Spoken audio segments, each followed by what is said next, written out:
Weh, janganlah macam gini. Kita kan kawan. Tak ada apa. Alah. Jangan macam gini. Kau dah baik, buat jahat balik. Kau dah baik, buat jahat balik. Aduh lah. Tak ada apa kau masih. Ya. Kamu ni siapa? Saya adalah Piu. Piu men, tak boleh jadi. Tapi saya ada pistol. Saya boleh tembak kau. Siapa suruh cederakan bos? Mari sini. Ya. Aku lagi. Ya. Aduh, macam mana ada Piu men? Memang tak boleh jadi betul. Tunggulah awak Piu men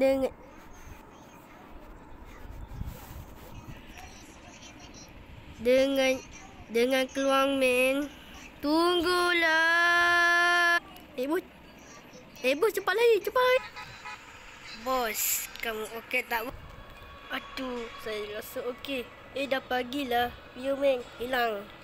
Aduh, sakitnya kepala saya tadi. Dah, Piu men hilang. Tapi kalah pula. Aduh. Dah lah. Aduh, bunyi apa lagi tu? Kejap guys. Saya nak makan dulu. Tadi badut kan dah mati tadi kan? Tapi saya rasa dia akan hidup balik lah. Dah lah. Tak boleh ke? Okey, minum dulu. Why? Satu tempat. Ni.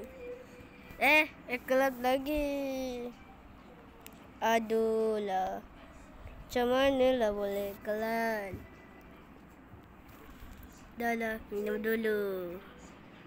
Sedapnya.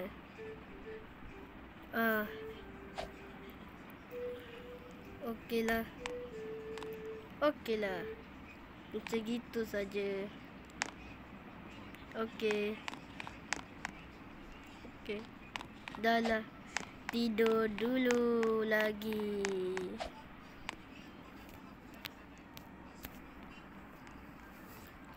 Kelas lagi. Saya baru je nak tidur.